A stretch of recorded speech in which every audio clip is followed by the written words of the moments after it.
Hello மக்களே, இன்னைக்கு நாம என்ன படம் பார்க்க போறோம்னா ஒரு அட்வென்ச்சரஸான படம். உலகத்திலேயே ரொம்பவே காஸ்ட்லியா யாராலுமே கண்டுபிடிக்க முடியாத ஒரு வைரத்தை தேடி ஒரு டீம் போறாங்க. ஆனா அப்படி போன எல்லாருமே இறந்து போயிட்டாங்க, ஒருத்தர் கூட மிஞ்சல. இவங்க எல்லாரும் எப்படி இறந்தாங்க, யார் இவங்களை கொன்னா, அந்த வைரத்தை கண்டுபிடிச்சாங்களா இல்லையா அப்படின்றதுதான் இன்னைக்கான படத்துல பார்க்க போறோம். படத்துடைய பேரு கான்கோ, 1995ல ரிலீஸ் ஆயிருக்கு. சோ படத்துக்குள்ள போறதுக்கு முன்னாடி இன்னும் யாராச்சும் சப்ஸ்கிரைப் பண்ணாம பார்த்துட்டு இருந்தீங்கன்னா சப்ஸ்கிரைப் பண்ணிக்கோங்க. அப்படியே பக்கத்துல இருக்க பெல் பட்டனையும் கிளிக் பண்ணி ஆல்ல போட்டுக்கோங்க. இன்ஸ்டாகிராம்ல ஃபாலோ பண்ணாதவங்கள ஃபாலோ பண்ணிக்கோங்க. நீங்க பாத்துட்டு இருக்கிறது வாய்ஸ் ஆஃப் தமிழச்சி. நான் உங்க டியான்சி. வாங்க இன்னைக்கான படத்துக்குள்ள போலாம். படத்தோட ஆரம்பத்துல பல காடு மலையெல்லாம் தாண்டி 3 ஜீப்ல ஒரு டீம் ஒரு கிராமத்துக்கு வராங்க. அந்த இடத்துல வண்டியை விட்டுட்டு நடக்க ஆரம்பிக்கிறாங்க. இவங்க போய்கிட்டு இருக்கிறது ஒரு மலை, சாதாரண மலை கிடையாது, அது ஒரு எரிமலை. ரொம்ப நேரமா நடந்ததுல டயர்ட் ஆயிட்டு டென்ட் போட்டு ரெஸ்ட் எடுக்கிறாங்க. அப்ப அந்த டீம்ல சார்ல்ஸ்னு ஒருத்தவர் சேட்டலைட் மூலியமா கனெக்ட் பண்ணி கேரன் அப்படின்னு ஒருத்தவங்க கிட்ட பேசுறாரு. அவங்க வேற யாரும் இல்ல, இவங்க 2 பேரும் கூடிய சீக்கிரத்துல கல்யாணம் பண்ணிக்க போறாங்க. அவங்க 2 பேரும் பேசிக்கும் போதுதான் தெரிய வருது இவங்க இங்க தேடி வந்தது ஒரு டைமண்டை தேடி. அதுவும் சாதாரண டைமண்ட் கிடையாது, ஒரு ப்ளூ டைமண்ட். எப்படியோ கஷ்டப்பட்டு அதை கண்டுபிடிச்சிட்டாராம். அந்த டைமண்டை காமிக்கிறாரு. மத்த டைமண்ட்ஸை விட இந்த டைமண்ட் ரொம்பவே பவர்ஃபுல்லானது அப்படின்னு சொல்லிட்டு ஒரு கன்ல போட்டு ஷூட் பண்றாரு. அது லேசர் மாதிரி போய் படுது. இதை வச்சு இவங்களால நிலால கூட ஓட்ட போட முடியுமா, இந்த அளவுக்கு ஒரு பவர்ஃபுல்லான டைமண்டை நான் கண்டுபிடிச்சிட்டேன் அப்படின்னு சொல்லிட்டு அவர் காட்டிட்டு இருக்கும் போது டக்குன்னு கனெக்ஷன் கட் ஆயிடுது. சரி ஒரு மணி நேரம் கழிச்சு பேசிக்கலாம் அப்படின்னு சொல்லிட்டு விட்டுறாரு. அப்ப சார்ல்ஸோட ஃப்ரெண்டு வந்து கூப்பிடுறான். இவரும் போய் பாக்குறாரு. அப்ப அந்த ஃப்ரெண்டுக்கார டபுக்குன்னு தண்ணிக்குள்ள குதிச்சு என் பின்னாடியே ஃபாலோ பண்ணிட்டு வான்ட்டு போறான். இவரும் தண்ணிக்குள்ள குதிச்சு அந்த பக்கம் நீந்தி போய் பார்த்தா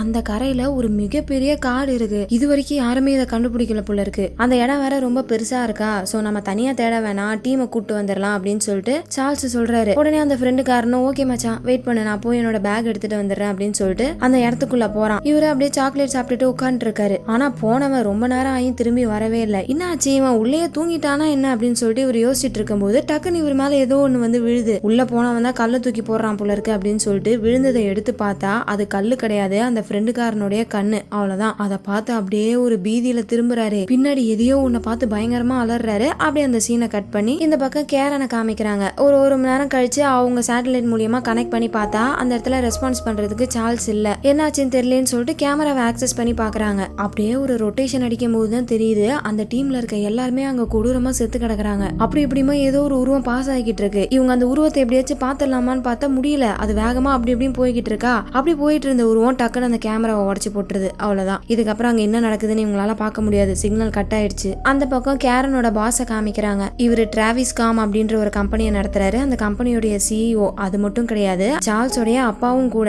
இவருக்கு அவரோட பையன் காணா போனதெல்லாம் முக்கியமே கிடையாது, அந்த டைமண்ட் தான் வேணுமா. ஏன்னா அந்த டைமண்டை வச்சு உலகத்துடைய கம்யூனிகேஷன் டெக்னாலஜியை மாத்தி அமைக்க முடியும். இவங்க கிட்ட மேல ஒரு சேட்டலைட் இருக்கு. இப்போ சப்போஸ் அந்த டைமண்ட் மட்டும் இவங்க கைக்கு கிடைச்சிச்சுன்னா அதே மாதிரியே பல சேட்டலைட்ஸை பவர்ஃபுல்லா உருவாக்க முடியும். இதனால உலகத்துடைய கம்யூனிகேஷனை நம்ம கம்பெனியை தான் டிபெண்ட் பண்ணி இருக்கோம் அப்படின்றதுக்காக இவர் அந்த டைமண்ட் மேலதான் ரொம்ப ஆர்வமா இருக்காரு. அது மட்டும் இல்ல, எனக்கு கீழே 40,000 பேர் வேலை செஞ்சுட்டு இருக்காங்க, அவங்க எல்லாருக்கும் பதில் சொல்லணும், அதுக்கு அந்த டைமண்ட் வேணும். ஆல்ரெடி நீ பனாமாக்கு போயிருக்கல, அதே மாதிரி இப்பயும் அந்த காட்டுக்குள்ள போயிட்டு என் பையனோட சேர்த்து அந்த டைமண்டையும் திரும்பி கொண்டு வந்துடுறியா அப்படின்ற மாதிரி கேரன் கிட்ட அந்த சிஇஓ கேக்குறாரு. இவங்களும் சரி தன்னோட பாய் ஃப்ரெண்டை காப்பாத்தணுமே அப்படின்னு சொல்லிட்டு போறதுக்கு ஒத்துக்கிறாங்க. அப்படியே அந்த சீனை கட் பண்ணி நம்ம படத்தோடைய ஹீரோவை காமிக்கிறாங்க. இவரோட பேரு பீட்டர். இவரு ஒரு கொரில்லாவை குழந்தை மாதிரி வளர்த்துக்கிட்டு இருக்காரு. அதோட பேரு ஏமி ரொம்பவே பிரில்லியன்டான கொரில்லா. அதுக்கு சைன் லாங்குவேஜ் எல்லாம் சொல்லி கொடுத்திருக்காரு. அதை வச்சு இந்த கொரில்லாவும் பீட்டரும் மாத்தி மாத்தி பேசிக்கிறாங்க. பீட்டர் எங்கேயோ வெளியே போயிட்டு வராரு. அப்ப இந்த கொரில்லா ஏதோ ரொம்ப நாள் கழிச்சு தன்னோட அப்பாவை பாக்குற மாதிரி ஓடி போய் கட்டி பிடிச்சிக்குது பாசமா. இது மட்டும் இல்ல, ஏமிக்கு வரையக்கூடிய திறமையும் இருக்கு. ரூம் ஃபுல்லா எதையோ வரைஞ்சு வச்சிருக்கு. என்னதான் உருவத்துல பார்க்க குரங்கு மாதிரி இருந்தாலும் ஏமிக்கு குழந்தை மனசு. அதுக்கப்புறம் நம்ம ஹீரோ போயிட்டு ஒரு இடத்துல பிரசன்டேஷன் கொடுத்துட்டு இருக்காரு. எதை பத்தினா மனுஷங்களையும் விலங்குகளையும் பிரிச்சு காட்டுறது என்னது, பேச்சு தான். விலங்குகளால பேச முடியாது, மனுஷங்களால பேச முடியும். ஆனா எல்லா மனுஷங்களாலையும் பேச முடியாது. ஒரு சில பேர் ஊமையாவே பிறப்பாங்கல்ல, அப்படிப்பட்டவங்களுக்கு தான் சைன் லாங்குவேஜை கண்டுபிடிச்சாங்க. ஆனா அந்த சைன் லாங்குவேஜும் எல்லாருக்கும் தெரியுமான்னு கேட்டா அது ஒரு கேள்விக்குறிதான். சோ இந்த மாதிரி பேச முடியாதவங்க படுற கஷ்டத்தை ஒரு சயின்டிஸ்ட் புரிஞ்சுக்கிட்ட அவர் என்ன பண்ணிருக்காரு, ஸ்பெஷலான ஒரு டிவைஸை கண்டுபிடிச்சிருக்காரு. அது ஒரு ட்ரெஸ் மாதிரி மேல போட்டுக்கிட்டோம்னா அவங்க சைன் லாங்குவேஜ் பண்ணி ஆக்ஷன்லாம் காமிக்கிறாங்கல்ல, அது எல்லாத்தையுமே அந்த டிவைஸ் சென்ஸ் பண்ணி ஒரு ஏஐ வாய்ஸா கொடுக்கும். சோ இது மூலியமா பேச முடியாதவங்க என்ன பேசணும்னு நினைக்கிறாங்களோ அந்த டிவைஸ் மூலியமா பேசலாம். அப்படிப்பட்ட ஒரு டெக்னாலஜியை தான் கண்டுபிடிச்சிருப்பாரு. ஆனா மக்கள் எல்லாம் இது ஏதோ ஏமாத்து வேலைன்னு நினைக்கிறாங்க. சோ அதை ப்ரூவ் பண்றதுக்காக தான் இப்ப நம்ம ஹீரோ என்ன பண்ணிருக்காரு, ஏமியை வச்சு நான் டெஸ்ட் பண்ணி காமிக்கிறேன்னு சொல்லிட்டு ஏமியை கூப்பிட்டு வந்திருக்காரு. இவர் அந்த டிவைஸை போட்டு விட்டு ஏகப்பட்ட கேள்வி கேட்கிறாரு. அது எல்லாத்துக்குமே இந்த ஏமி பதில் சொல்லுது. அதாவது கையில ஆக்ஷனா காட்டுது. அது அந்த டிவைஸ் மூலியமா ஏஐ வாய்ஸா வெளியே வருது. ஹாய் பீட்டர், நான் தான் ஏமி, எனக்கு 7 வயசு ஆகுது, நான் சமத்தான கொரில்லா, பார்க்கவே அழகா இருப்பேன் அப்படி இப்படின்னு ரொம்பவே கியூட்டா பேசிக்கிட்டு இருக்கு. இத அங்க இருக்க மக்கள் எல்லாம் புல்லரிச்சு போய் ஆச்சரியமா பாக்குறாங்க. அப்ப அந்த கூட்டத்துல ஒருத்தவர், இவரு ரொமானியாவை சேர்ந்த ஒரு மிகப்பெரிய பணக்காரர். அவர்கிட்ட ஒரு மோதிரம் இருக்கு. அந்த மோதிரத்தோட டிசைனை பாருங்களேன். நம்ம ஏமி ஒரு பெயிண்டிங்க வரைஞ்சுகிட்டு இருக்குல்ல, அதே எக்ஸாக்டான டிசைன். இப்ப அப்படியே கட் பண்ணா ஏமியை கூப்பிட்டுட்டு பீட்டர் வீட்டுக்கு வந்துடுறாரு. என்னதான் ஏமி கியூட்டா நிறைய விஷயங்களை பண்ணாலும் ஏமிக்கு ஒரு ப்ராப்ளம் இருக்கு. அது என்னன்னா கெட்ட கனவு. தினம் தினம் நைட்டு தூங்கும் போது ஏமிக்கு நிறைய கெட்ட கனவுகள் வரும். அதே மாதிரிதான் இப்பயும் ஒரு பயங்கரமான கனவு. அந்த கனவுல அலறி அடிச்சுக்கிட்டு ஏமி எஞ்சி கத்திக்கிட்டு இருக்க, அதை சமாளிக்கிறதே நம்ம ஹீரோக்கு ஒரு பெரும்பாடா போகுது. இதுக்கெல்லாம் காரணம் என்னவா இருக்கும், எதனால ஏமி இப்படி பயப்படுது அப்படின்னு சொல்லிட்டு யோசிக்கும் போதுதான் அவரை சுத்தி ஏகப்பட்ட பெயிண்டிங்ஸ், அந்த பெயிண்டிங்ஸ் ஃபுல்லா மரங்கள் காடுகள் இதை மட்டும்தான் ஏமி வரைஞ்சு வச்சிருக்கு. சோ ஏமிக்கு இங்க இருக்கிறதுல விருப்பமே இல்ல. இதே இடத்துல அடைச்சு வச்சிருக்கிறதுனாலதான் அதுக்கு கெட்ட கனவா வருது. அதோடைய வீடான காட்டுக்கு கொண்டு போய் விட்டுட்டோம்னா அது ரொம்பவே நார்மல் ஆயிடும் அப்படின்னு சொல்லிட்டு இவர் என்ன பண்றாரு, ஏமியை கொண்டு போய் காட்டுல விட்டுடலாமேன்னு சொல்லிட்டு பிளான் பண்றாரு. ஆனா அதுக்கு இவர்கிட்ட போதுமான காசு இல்ல.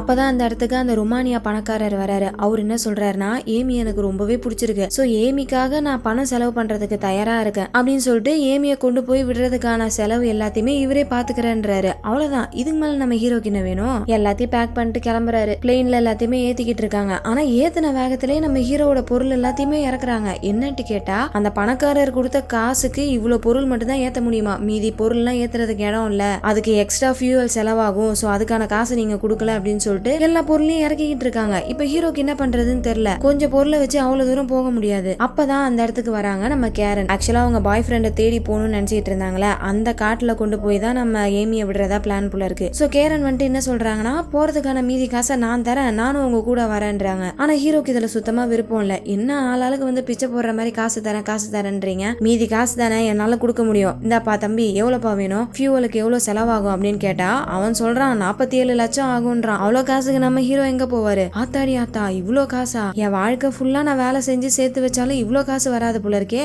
அப்படின்னு சொல்லிட்டு இவர் என்ன பண்றாரு, கேரனோட ஆஃபர் அக்செப்ட் பண்ணிக்கிறாரு. அவ்வளவுதான், அதுக்கு மேல என்ன, போதுமான காசு கிடைச்சிருச்சு. எல்லாரும் அந்த பிளேன்ல கிளம்புறாங்க. ஆனா என்ன காரணம்னு தெரியல, ஏமிக்கு இந்த கேரனை சுத்தமா பிடிக்கல. அவங்கள பார்க்கும் போதெல்லாம் இவங்க ரொம்ப அசிங்கமா இருக்காங்க, பார்க்கவே முடியல, ரொம்ப கேவலமா இருக்காங்க அப்படின்ற மாதிரியே சொல்லிக்கிட்டு இருக்கு. சாப்பிடுறதுக்கு முட்டை கொடுத்தா அதை கேரன் மேல தூக்கி போடுது, ஒழுங்கு காமிக்குது. இந்த மாதிரி இல்லாத சேஷ்டையெல்லாம் பண்ணிக்கிட்டு வந்துட்டு இருக்கு. அப்ப கேரன் ஏமியை பார்த்து கொஞ்சம் பயப்படுறாங்க. ஏன்னா இவங்க பாய் ஃப்ரெண்ட் டீம் ஏதோ ஒன்று அட்டாக் பண்ணுச்சுல, அது மேபி ஒரு கொரிலாவா இருக்கும்னு நினைக்கிறாங்க. தெர்மல் கேமரால எல்லாம் செக் பண்ணி பார்த்தா அதோடைய ஸ்ட்ரக்சர் பாக்குறதுக்கு ஒரு கொரிலா மாதிரி தான் இருந்திருக்கும். அதுல இருந்தே இவங்களுக்கு கொரிலாவை பார்த்தா கொஞ்சம் பயம். சோ ஏமியை பார்த்து அவங்க பயப்படுறாங்க. ஒரு வழியா இவங்க அந்த பிளைட்ல டிராவல் பண்ணி ஆப்பிரிக்கால வந்து லேண்ட் ஆயிடுறாங்க. அந்த இடத்துக்கு ஒரு கைடு வந்து இவங்க எல்லாரையும் பிக்கப் பண்ணி கூட்டு போய்கிட்டு இருக்காரு. அப்போ அங்க இருக்க மிலிட்டரி ஆட்கள் எல்லாம் திபுன்னு ஓடுறாங்க. என்னன்னு பார்த்தா ஒரு கார் வெடிக்குது. அது சாதாரணமான ஆளோட கார் கிடையாது, இந்த நாட்டு பிரசிடென்டோட காரு. பிரசிடென்டோட வண்டியிலேயே பாம் வச்சா நாடு சும்மா இருக்குமா? அங்கங்க போராட்டம் வெடிக்க போகுது. சோ இவங்க எல்லாரையும் பாதுகாப்பா கூட்டு போகணும்னு சொல்லிட்டு கெல்லின்னு ஒருத்தவர் வராரு. அவர் தான் ஒரு பெரிய வண்டியில இவங்க எல்லாரையுமே மறைச்சு வச்சுட்டு கூட்டு போறாரு. ஆனா போற ஸ்பீட்லயே மாட்டிக்கிறாங்க. அவரு ஒரு பெரிய ஸ்ட்ரிக்ட் ஆபீசரா இருப்பார் போல இருக்கு. நான் யார் தெரியுமா, என்னை தாண்டி எப்படி நீங்க தப்பிச்சு போலான்னு நினைக்கலாம், பார்டரை க்ளோஸ் பண்ணிருக்கோன்னு தெரியாதா, சட்டத்தை மீறி இப்படி போறீங்களே, இதுக்கு என்ன தண்டனைன்னு தெரியுமா, அப்படி இப்படின்னு சொல்லிட்டு ரொம்ப மூச்சு முட்டை பேசிட்டு இருக்காரு. ஆனா நம்ம கேரன் சிம்பிளா ஒரு 4 பணக்கட்டை எடுத்து வைக்கிறாங்க. அவ்வளவுதான், பணத்தை பார்த்தவனே பய வாய மூடிடுறான். ஆட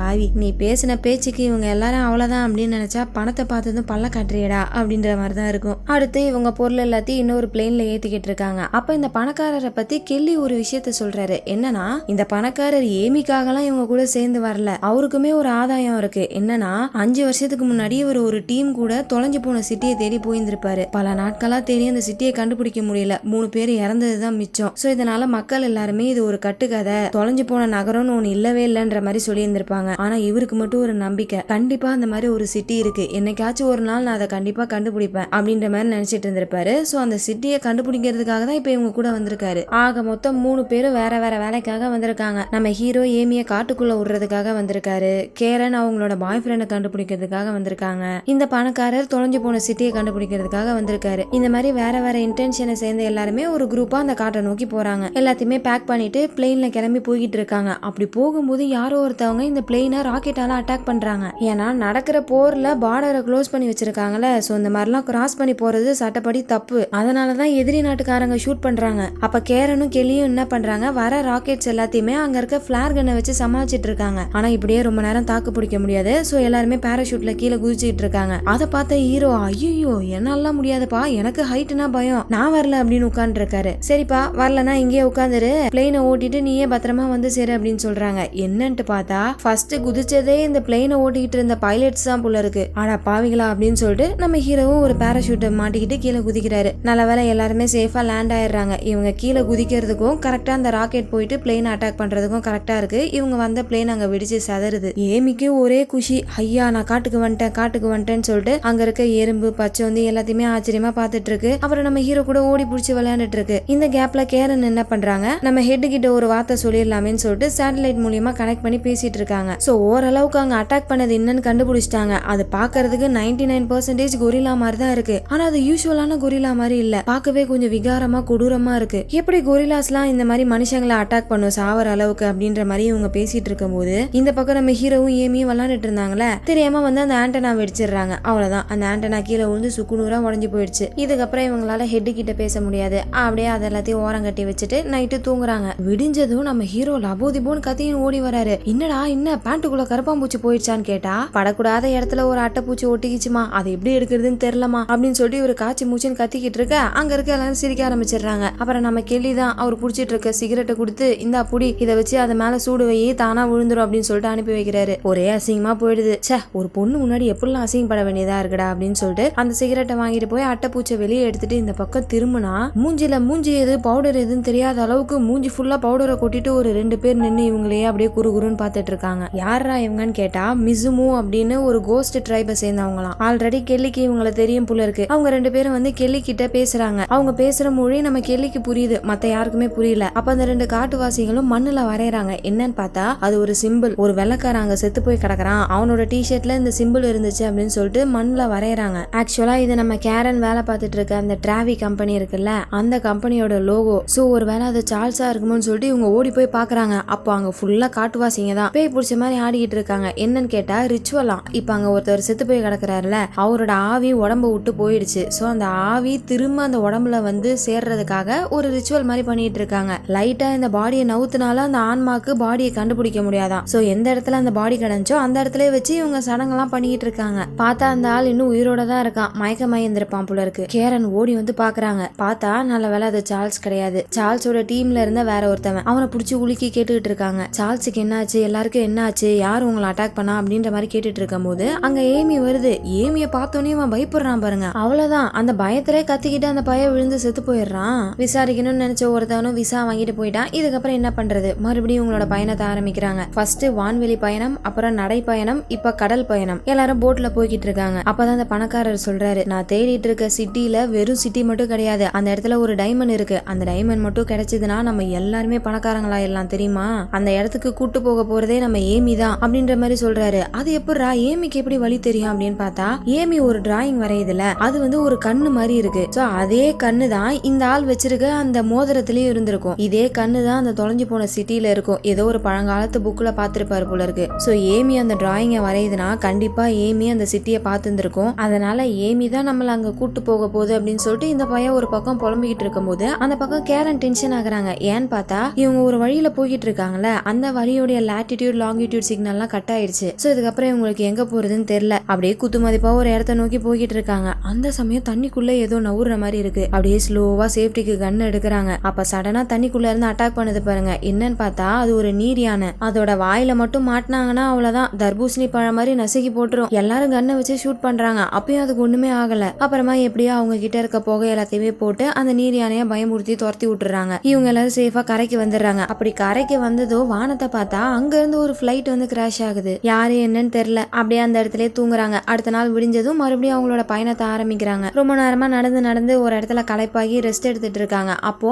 அந்த இடத்துல ஒரு மலை இருக்கு. அந்த மலையை பார்த்ததுமே ஏமி ரொம்ப குஷி ஆகுது. ஏன்னா இந்த மலைக்கு அடுத்துதான் ஏமி பிறந்திருக்கும் போல. சோ நம்ம பிறந்த இடத்துக்கு போக போறோம் அப்படின்னு சொல்லிட்டு ஏமி ரொம்பவே குஷியா இருக்கு. அப்படியே பீட்டர் கூட உட்கார்ந்து அந்த அழகெல்லாம் ரசிச்சுக்கிட்டு இருக்கு. அந்த சீனை பார்க்கவே எப்படி இருக்குன்னா, ஒரு அப்பாவும் பொண்ணு உட்கார்ந்துட்டு பார்த்தாங்கன்னா எப்படி இருக்கும் அந்த மாதிரி இருக்கு. இதை பின்னாடி இருந்து கேரன் வேற பார்த்து ரசிக்கிறாங்க. அவ்வளவுதான், வாங்க டைம் ஆச்சு கிளம்பலாம், உங்க பாசத்தெல்லாம் அப்புறம் புரிஞ்சுக்கோங்க அப்படின்னு சொல்லிட்டு எல்லாரையும் கூப்பிடுறாங்க. ஆனா இப்ப லெஃப்ட் போகணுமா ரைட் போகணுமான்னு தெரியல, எந்த பக்கம் போறதுன்னு தெரியலன்னு சொல்லிட்டு குழம்பிட்டு இருக்கும் போது நம்ம ஏமி கை காட்டுது. ஆனா ஏமி பேசுறது அங்க இருக்க உங்களுக்கு புரியாதுல, அதனால ஹீரோ அந்த டிவைஸை போட்டு விடுறாரு. அதை போட்டதுமே ஏமி கரெக்டா இந்த பக்கம் போகணும்னு கை காட்டுது. இவங்க எல்லாருமே ஏமி பின்னாடி ஃபாலோ பண்ணிட்டு போறாங்க. அப்போ நேத்து ஒரு பிளைட் கிராஷ் ஆச்சுல, அந்த பிளைட் இங்கதான் விழுந்து கிடக்கு. இது யாரோடதான் இருக்கும் அப்படின்னு சொல்லிட்டு கிட்ட போய் பார்த்தா வேற யாரும் இல்ல, டிராவிஸ் கம்பெனில இருந்து அந்த சிஇஓ தான் அனுப்பிச்சு வச்சிருக்காரு. ஏன்னா கேரனோட சிக்னல் கட் ஆயிடுச்சு. அவங்க உயிரோட இருக்காங்களா என்னன்றது அந்த சிஇஓ ஜிஓக்கு தெரியல. அதனாலதான் பேக்கப்புக்கு இன்னொரு டீம் அனுப்பி விட்டுருப்பாரு போல. ஆனா இங்க பார்டர் சண்டை போய்கிட்டு இருக்குல்ல, அதுல இந்த பிளைட் சுட்டு கிராஷ் பண்ணிட்டாங்க. சரி இந்த இடத்த விட்டு போலாம் அப்படின்னு நினைக்கும் போது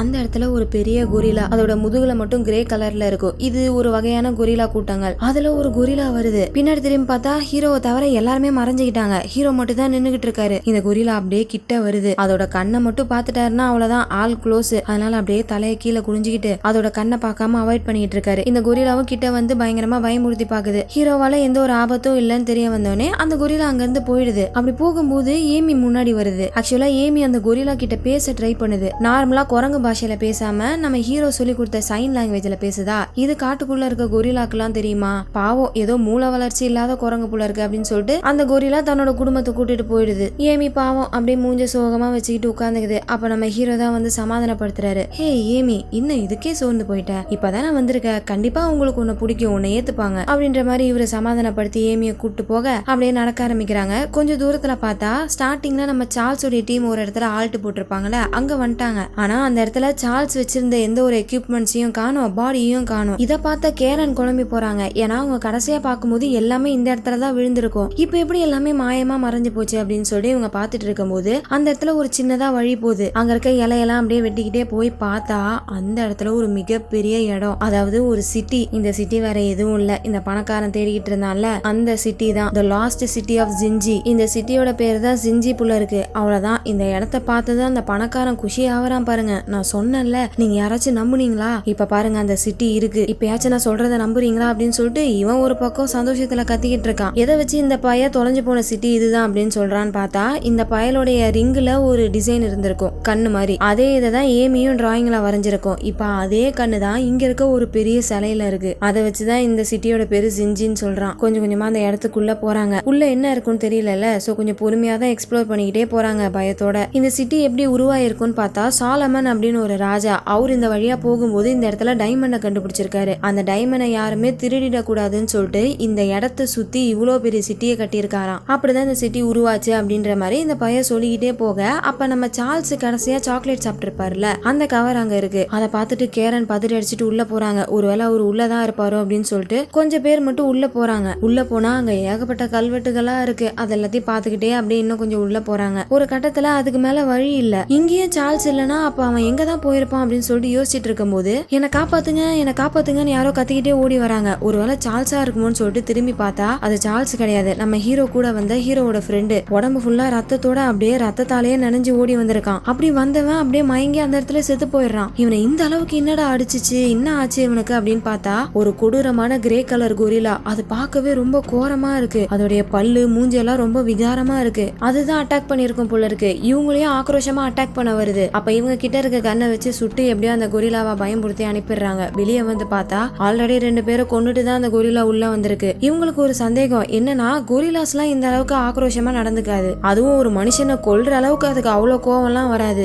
எதனால இந்த கொரிலா இப்படி மாறி இருக்கும் அப்படின்னு சொல்லிட்டு யோசிச்சுக்கிட்டே என்ன பண்றாங்க, போன கொரிலா திரும்ப வரதுக்கு வாய்ப்பு இருக்கு அப்படின்னு சொல்லிட்டு இவங்களோட சேஃப்டிக்காக இந்த ஏரியாவை சுத்தி ஒரு லேசர் வேலி மாதிரி வைக்கிறாங்க. இவங்க நினைச்ச மாதிரியே போன கொரிலா திரும்ப வந்துருச்சு. எப்படி உள்ள வரலான்னு சுத்தி நடந்துகினே இருக்கு. அப்ப தெர்மல் கேமரால செக் பண்ணி பாக்குறாங்க. பார்த்தா ஒரு கொரிலா இல்ல, ஏகப்பட்ட கொரிலா இருக்கு. அவ்வளவுதான். இவங்க கையில வச்சிருக்க கன்னு, அப்புறம் அங்க ஆட்டோமேட்டிக் கன்னு வச்சிருக்காங்க. அது எல்லாத்தையும் வச்சு மாத்தி மாத்தி டபடபன்னு சுட்டுக்கினே இருக்காங்க. அப்ப அதையும் தாண்டி ஒரு கொரிலா உள்ள வரதுக்காக பாஞ்சி வருதா, அந்த லேசர்ல பட்டு பொசுங்கி போயிடுது. இப்ப இவங்களும் கண்டினியூஸா ஷூட் பண்ணிக்கிட்டே இருக்காங்க. இதனால அங்க இருக்க கொரிலாஸ் எல்லாம் பயந்து அந்த இடத்த விட்டு ஓடி போயிடுது. அப்படியே கட் பண்ணா அடுத்த நாள் ஏமியை காணோம். என்னன்னு பார்த்தா ஏமி அந்த பக்கம் அந்த குடும்பத்து கூட சேர்றதுக்காக போய் பேச்சுவார்த்தை நடத்திக்கிட்டு இருக்கு. இது தெரியாம ஹீரோ ஏமியை காணோம்ட்டு தேடுறதுக்காக கிளம்புறாரு. அப்ப பார்த்தா அந்த பணக்காரனையும் காணோம். மனுஷனோட உயிர் தான் முதல்ல முக்கியம். ஃபர்ஸ்ட் நம்ம அந்த பணக்காரனை தேடலாம், அதுக்கப்புறம் ஏமியை தேடி கண்டுபிடிக்கலாம் அப்படின்னு சொல்லிட்டு இந்த கேலி என்ன சொல்றாரு, பணக்காரனை தேடி போலான்னு சொல்றாரு. அவங்களும் அப்படியே தேடினே போறாங்க. ஒரு இடத்துல ஏகப்பட்ட வரைபடங்கள் இருக்கு.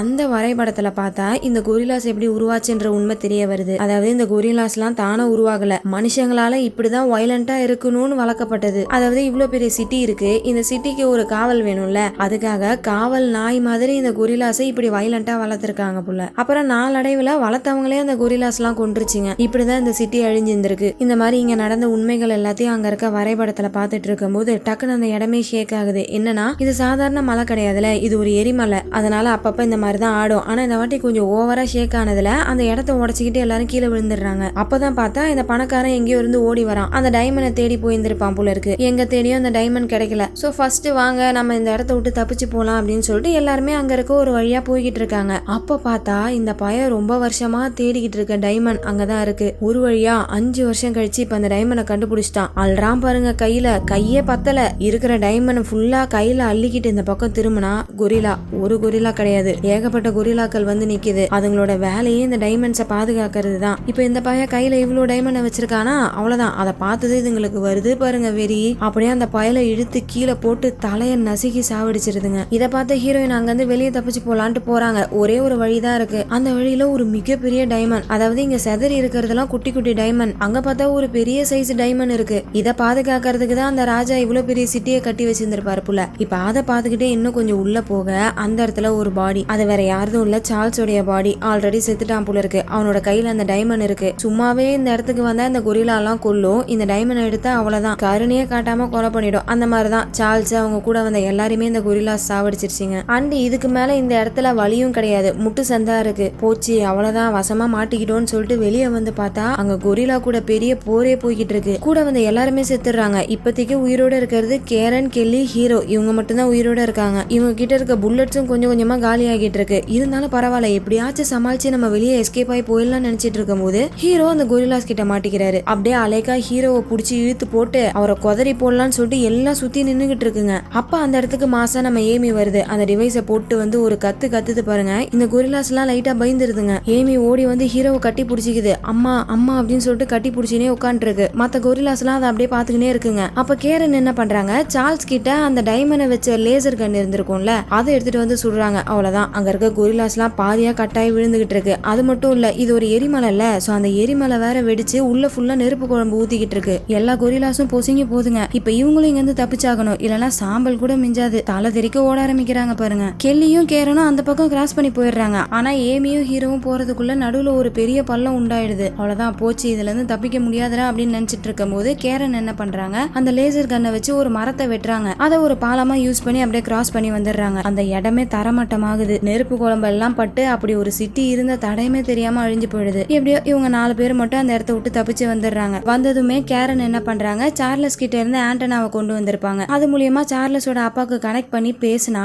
அவர் என்ன தெரியுமா கேக்குறாரு, தன்னோட பையன் செத்துட்டான்றத பத்திலாம் அவருக்கு கவலை இல்ல, எங்க அந்த டைமண்டை எடுத்தியா இல்லையா, எடுத்துட்டு வந்தியா இல்லையா அப்படின்னு சொல்லிட்டு கத்துறாரு. வருது பாருங்க நம்ம கேரனுக்கு கோவம். ஏண்டா டேய், உன் புள்ள செத்துட்டான்னு சொல்றேன், அதை பத்தி ஒரு வார்த்தை கேட்க மாட்டேற, டைமண்டை புடிச்சு தொங்கிக்கிட்டு இருக்க, கொய்யால உன் பிசினஸ் பெருசாக்கணும்னு தானடா டைமண்ட்னு சொல்லிக்கிட்டு இருக்க, இருடா இப்ப பாடுறா அப்படின்னு சொல்லிட்டு இவங்க அந்த லேசர் கன்னை வச்சு என்ன பண்றாங்க, இதை வச்சுதான் நிலாவிலே ஓட்ட போட முடியும்ல, சோ அதே லேசர் கன்னை வச்சு அசால்ட்டா அந்த பையன் உருவாக்குன சேட்டிலைட்டே அழிச்சிடுறாங்க. இன்னொரு பக்கம் நம்ம ஏமி அந்த கொரில்லா கூட்டத்து கூட சேர்ந்துருச்சு. அதுங்களும் ஏத்துக்குச்சுங்க போல இருக்கு. ஹீரோக்கு கொஞ்சம் கஷ்டமா தான் இருக்கு, ஏன்னா தன்னோட புள்ள மாதிரி வளர்த்துட்டாருல, அதனால அவர் பயங்கரமா ஃபீல் பண்றாரு. இருந்தாலும் ஏமிக்குன்னு ஒரு குடும்பம் கிடைச்சிருச்சு அப்படின்னு சொல்லிட்டு சந்தோஷப்பட்டு அப்படியே ஏமிக்கு ஒரு குட் பை சொல்லிட்டு அங்க இருந்து கிளம்புறாரு. ஒரு பெரிய பலூனை ரெடி பண்ணி அதுல இருந்து தப்பிச்சு போறாங்க. அப்ப கேரன் கிட்ட சார்ல்ஸ் கையில இருந்து எடுத்த டைமண்ட் இருக்கு. அதை பாக்குறாங்க. இந்த டைமண்ட்னால தானடா இவ்வளவு பிரச்சனை, இனிமேல் இது யாருக்குமே கிடைக்க கூடாதுடா அப்படின்னு சொல்லிட்டு அப்படியே மேல இருந்து அதை தூக்கி போடுறாங்க. அந்த பக்கம் ஏமி இவங்க போறதை அப்படியே சந்தோஷமா பாத்துட்டு இருக்க. அப்படியே கட் பண்ணி இந்த படம் அங்கேயே முடியுது. அவ்வளவுதான் மக்களே. எப்படி இருந்துச்சு இந்த படம்? நம்ம சேனல்ல அதிகமா சயின்ஸ் ஃபிக்ஷன் படங்கள் தானே பாக்குறோம். இந்த மாதிரி நிறைய அட்வென்ச்சர் படமும் உங்களுக்காக எடுத்து வச்சிருக்கேன். சோ உங்களுக்கு இந்த படம் பிடிச்சிருந்துச்சா பிடிக்கலையான்றத சொல்லுங்க. நீங்க கொடுக்குற லைக்ஸ் அண்ட் கமெண்ட்ஸை வச்சுதான் இந்த மாதிரி அட்வென்ச்சர் படங்களும் போடலாமா வேணாமா டிசைட் பண்ணுவேன். ஸோ அடுத்த வீடியோவில் உங்களை மீட் பண்ணுறேன். அது வரைக்கும் நீங்கள் பார்த்துட்டு இருந்தது வாய்ஸ் ஆஃப் தமிழச்சி. நான் உங்கள் டியான்ஷி. பாய்.